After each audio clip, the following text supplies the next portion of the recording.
Kirchhoff's laws is very, very useful whenever you're trying to solve complex circuits. So your standard series and parallel rules with resistors and batteries work great whenever the circuit isn't all that complex. So in fact, these circuits the circuit that I have drawn here, we could use just standard series and parallel rules, but as the circuits become more complex, Kirchhoff's laws end up being really the way to go. So let's look at this. The first law is really a conservation of charge. It's about current flowing into a node or junction equals the current flowing out. In other words, we are not going to have some charge build up in one area of a circuit randomly. The current that comes in is the current that comes out, conservation of charge. So if I were to look at this circuit over here and I were to examine that, I'm looking at one specific node. Looks like I have I1 coming in, which then is going to equal, we've got I2 plus I3 coming out. Now, you don't have to, whenever you're solving these things through, you're like, what if I chose the current going the wrong way? In the end, whenever you solve all these problems, that would actually work itself out. If you chose the current going the wrong way in solving these problems, it would just turn out negative. And you go, oh, I got the current, I just need to flip the direction. Now, the second law is about voltage. Sum of all the voltage in any closed loop equals 0. So in other words, 12 volts, if I go all the way around here, is going to equal 0. 12 volts is going to also equal 0 there as well. So let's actually maybe write a couple of examples. I'm going to start out actually looking at this loop right here. So if I were to write that loop, 0 equals, I'm going to start at the positive side of the battery, come out of that, so I'm going to go up 12 volts, and then coming all the way around here, I'm going to pass through this first resistor. We actually need to label it that way. It's easier for us to see, R1. So resistors use voltage. So since a resistor uses voltage, we'll say minus. Now, voltage, we'll maybe write voltage from R1 and then come all the way back around to the battery. Those are the only two things that are inside that loop. Now, really, you're not going to end up writing voltage R1 because V equals IR. So a common thing that we will immediately jump to is actually writing looks like we have I2 passing through that resistor, I2 R1. And then I've got loop 1 done. I haven't gotten all of the resistors done yet. Here's R2 and R3. So I'm going to end up needing to do another loop. Maybe the second loop that I decide, label this loop 1, is I'm going to do an outside loop. So if I do this outside loop right here, call that loop 2. Now, working that all the way through, I can see coming out of the battery, 0 equals 12 here, coming out of the positive side of the battery. Once again, I'm coming out this way and then around. 0 equals 12 minus, it looks like I go through R2 to start out with. And since I'm going the same direction as the current, I am subtracting off voltage, and I have that labeled current 3. You do have to do your current rule before you start doing your loop rule for voltages. That way you can actually multiply the resistance times whatever current you have labeled it in. So now I'm going to end up having I3, R2, and it looks like I'm also going to pass through R3, and that's current 3, R3 in there as well.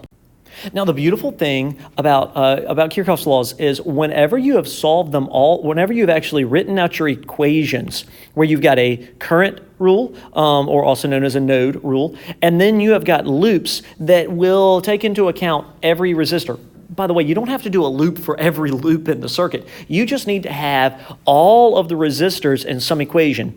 These 3 equations will end up forming a system of equations for you that's going to allow you to end up solving for everything you need. Most of the time, you'll know the resistances, and you're going to see that in the upcoming example problem. You just won't know necessarily the currents. And so if I look at this through, I know I have an equation to solve for I3 here, and there's nothing else in it. I have an equation to solve for I2, and then I could substitute those currents back in up here into the current rule that would allow me to solve for I1. Sometimes other substitutions are needed to be able to substitute around, but one way or another, you end up with, in this case, 3 variables, I1, I2, and I3, and three equations. Now, using those two rules separately is the more proper way to do it, but oftentimes we'll speed ourselves up by one step, and we'll actually label our loops instead of loop 1, loop 2, we'll actually label them as currents, kind of combining the two. So we'll let current I2 flow around the outside loop and current I1 flow around the inside loop, and then we'll write just loop rules with those currents. So for my first loop, coming out of the battery, coming out of the positive side of the battery, so 0 equals, we go up 12 volts coming up the positive side of the battery. The first thing I encounter is R1. Current's going the same direction that I'm going inside of my loop here, so minus, because resistors use voltage, minus I1, because that's the current flowing through R1. And then doing the second loop coming through here, I have I2 coming around, right? I come out the positive side of the battery, so plus 12. I'm going to pass, first thing that I'm passing through is R2, and it looks like it's I2 that's going through it, current 2, so I2, R2.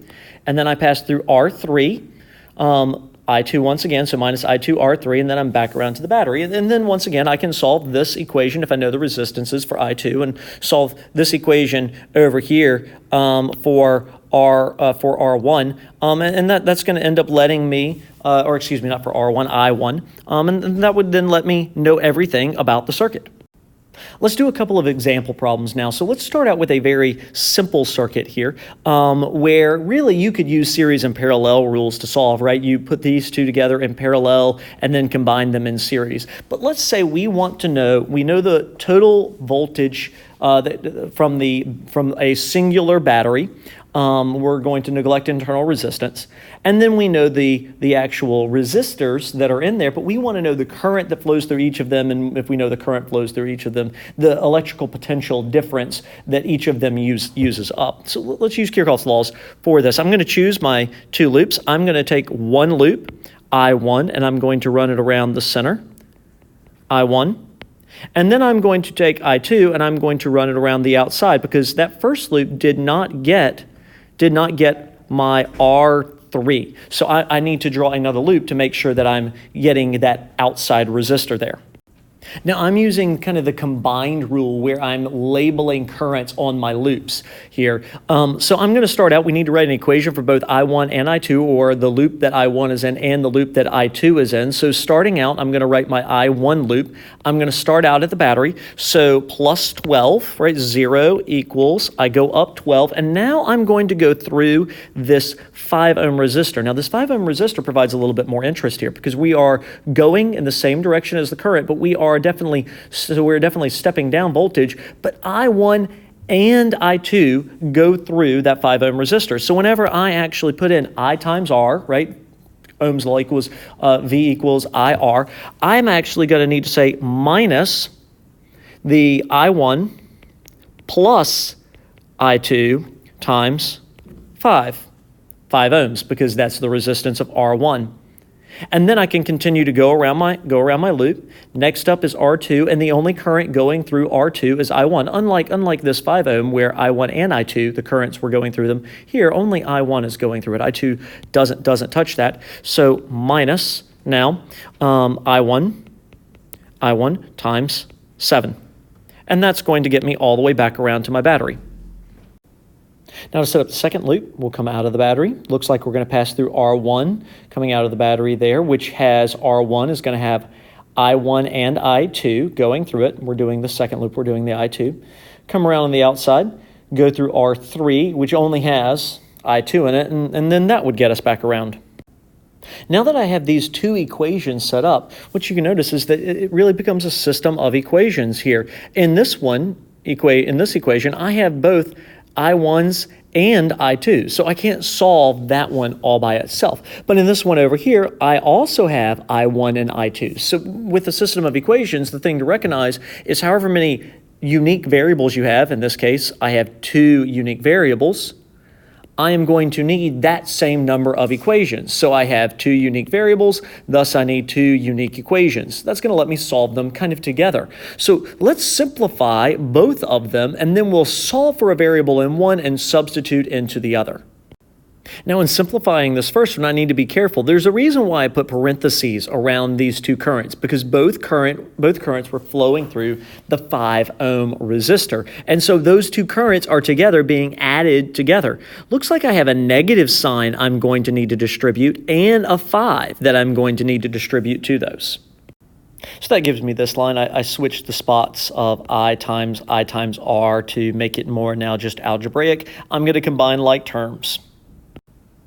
And that gets me this equation right here, combining the 7I1 and the negative 7I1 and the negative 5I1. Let's go do the exact same thing over here for I2, right? Distributing the 5 and the negative sign. Don't forget to distribute the negative sign there, the minus sign, and then combine like terms down. Next up is the system of equations part. So let's pick an equation. I'm going to pick the I1 equation and pick a variable to solve for. I'm going to solve for I2. That then would let us substitute in to I2 on the other equation. So I move the 5I2 to the other side, and then I'll divide both sides by 5, and I end up with 12/5 minus 12/5 I1. And it's okay to leave it in fractions right now if you would like to make it where you're not having to round anything off. Obviously, you need to change it to decimal form whenever you get your final answers for significant figures. So now I'm going to take this, and I am going to substitute it in for I2. And now that leaves me an equation with only one variable, I1 in it. So now my job is to distribute this negative 15 into all of these combined like terms and solve for I1. Now, this algebraic mistake bears pointing out that some students make and that I don't want you to make. Whenever you distribute this negative 15 here on the outside, because it's negative 15 I2, and then solving and substituting in, this negative times a negative is going to give me a positive right here. Very, very critical that you actually distribute correctly. So now let's combine like terms and solve. So now that I have my final answer here, dividing my fraction out to actually get I1 equals 0.77 amps, that's going to allow me now to substitute back into the other equation that came from my I1 loop, right, to solve for I2. So now that I have I1 and I2, I1 being 0.77 amps rounded for sig figs, I2 being 0.54 amps rounded for significant figures, knowing those currents, I can solve for anything that I might want over here in this circuit. I could solve, for example, here on R3, it looks like I have I2 passing through it. I know I2, so V equals IR if I wanted to know the potential difference for that. If I wanted to know the potential drop across the 5 ohm, it looks like V equals IR. I know the R, and my I is going to be both I1 and I2 added together. So knowing those two currents and knowing all the resistances makes it where I can solve for anything that I might be asked for. So in this problem, it looks like I am specifically looking for the current through and the voltage drop across R3. So I know the current through R3 here, that's going to end up being what my I2 is, 0.54 amps. And then to find the voltage drop, V equals IR, so V equals 0.54 times 10, giving me a voltage drop of 5.4 volts. The advantage of Kirchhoff's laws is that you can go after more complex circuits than you could with series and parallel circuits. So like here's one that is moderately more complex with 3 batteries in there, and a battery in the middle in the middle of a branch, and I'm going after the voltage drop and the current across this 1 kilo ohm resistor here. And using the combined loop node rule, it actually becomes not all that difficult. I'm going to choose my loops like this. Once again, it doesn't actually matter which way you choose your loops. In fact, the only thing that you really need to make sure of is that you get all the resistors at least in one of your equations, in one of your loops. So if I draw a loop on the inside here and a loop on the inside there, then I've got them all, and I'm actually going to hit the 1 kilo ohm twice in this case, and that will have we'll end up seeing that show up in the algebra. So if I start here at the 6-volt battery with I1, I'm going to have a positive 6, and then I'm going to step down across the 2, step down across the 1 kilo ohm, step down across the 4 kilo ohm. And so let's write that equation out. A few things to point out with the equation that I wrote. So we started out coming out the positive side of this 6-volt battery. That's why the 6. We went through the 2 kilo ohm resistor down here, and the only current going through it was I1, so I1 times 2 times 10 to the third. And then we went through the 1 kilo ohm. Notice, though, in the 1 kilo ohm, I1 and I2 go through it. That's why I1 plus I2. Now, a note, if I had drawn I2 going back the other way, which is a fine choice. Remember, no matter which way you choose, if you just choose the wrong way for the current, it'll turn out negative, not a big deal. So if I had drawn I2 going the other way here to where I1 was going through it and I2 was going the opposite way, instead of this being an addition sign, it would be a subtraction sign. It would be I1 minus I2 if I2 was going the opposite way. Times its 1 kilo ohm. Then we go through another 6-volt battery coming out the positive side. That's why the plus 6 instead of the minus 6. Then we go through the 4 kilo ohm resistor, so minus I 4 times 10 to the third. Let's set up I2 now using the exact same thing. It looks like 0 equals 6 minus 2 kilo ohms times I2. There's another plus 6 coming out the positive side of this battery, then minus a 4 kilo ohm times I2, and then we'll go through, lastly, the 1 kilo ohm resistor, and that's got both I2 and I1 in it. Now that I have both equations set up, it's really just algebra. I have the system of equations where both equations have I1 and I2 in it. So I'm going to come over here to the blue where I did the I1 loop, and I'm going to start simplifying, distributing the negative sign in and that 1 times 10 to the third in, and simplify that all the way down. I'll then come to the I2 and simplify it. And now to simplify the I2 equation down. Now that we have our two equations completely set up and simplified, we just go to one of the equations. So I'll choose the I1 equation. We solve for either of the variables that are there. I think I'm going to solve for I1 here to substitute in terms of I2. So solve for I1 here and then start working the algebra.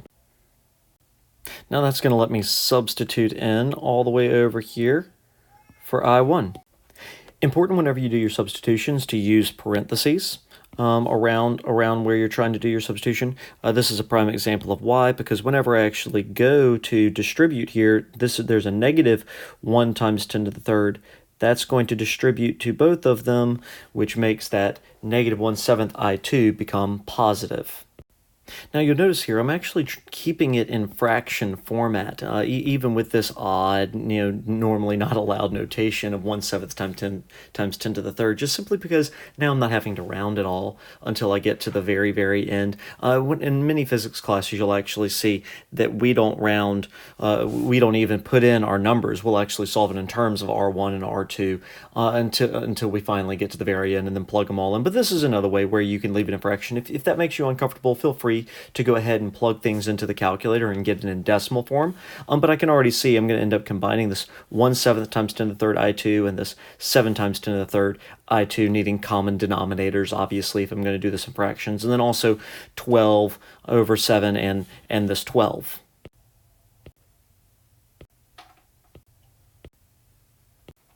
That then gives me a current of 1.5 milliamps for I2, which now I can substitute back in.